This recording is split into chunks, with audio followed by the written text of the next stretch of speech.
Earning $50,000 a year in a major city often means running on a financial treadmill that never slows down. Between high rent, expensive groceries, and rising daily costs, your entire paycheck is swallowed up just keeping the lights on. There is a practical fix to this problem. It is called geographic arbitrage. The strategy involves taking that exact same income and moving it to a smaller town where the baseline cost of living drops significantly. Look at the math. In a major metro, housing consumes half of a $50,000 income. Relocate to a smaller market, and that housing burden drops to a quarter of your pay. That massive gap becomes working capital for savings, travel, or debt. But buying the cheapest house on Zillow carries real risk. If you move to a town that lacks reliable internet, medical facilities, or a functioning community, you have isolated yourself to save a few dollars. Making this move work requires matching your specific source of income and your stage of life to a town equipped to actually support it.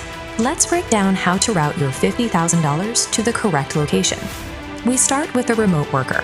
If you have secured a permanent $50,000 salary from a company based in a higher-cost city, you hold a massive geographic advantage. Your objective is capturing that wide cost of living margin without dying of extreme boredom. You need cheap rent, but you also require cultural amenities and a reason to leave the house.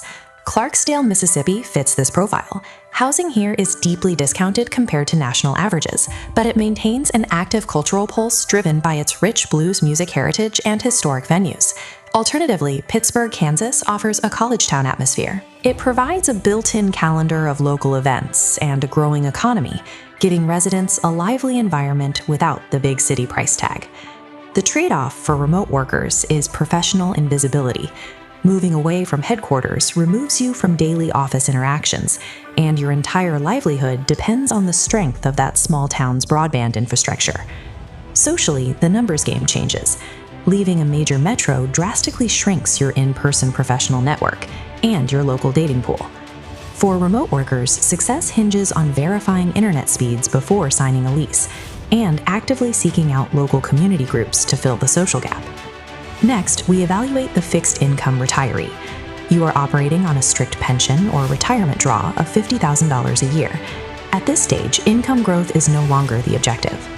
Your priority is locking down your monthly expenses, either by buying a home outright or shrinking your monthly burn rate to a highly predictable level. Places like Fort Dodge, Iowa deliver the exact stability this demographic requires.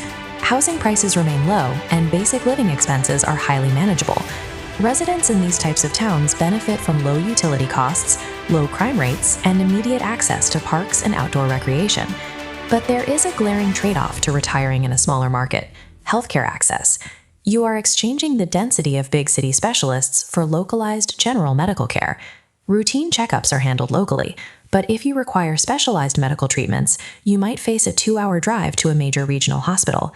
That travel friction adds up over time.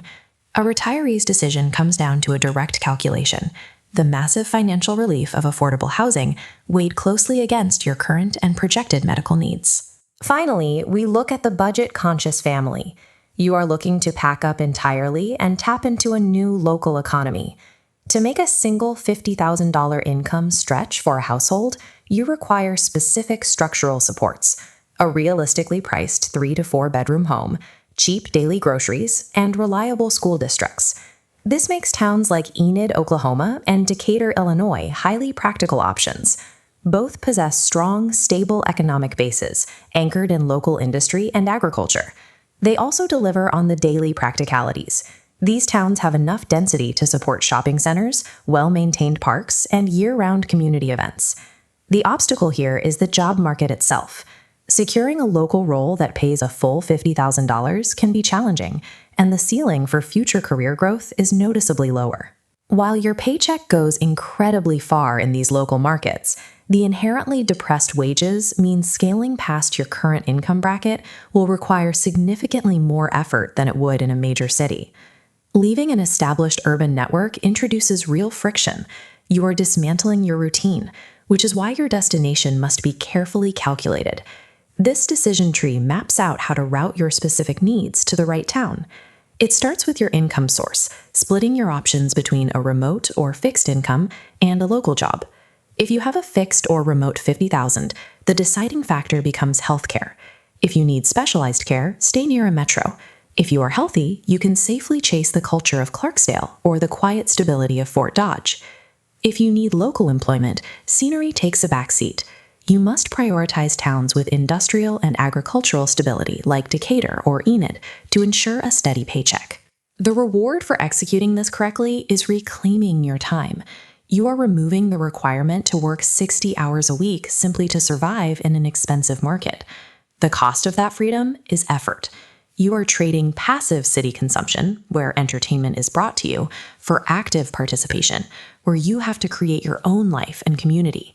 If you prioritize financial freedom over constant convenience, a small town is a highly effective strategy.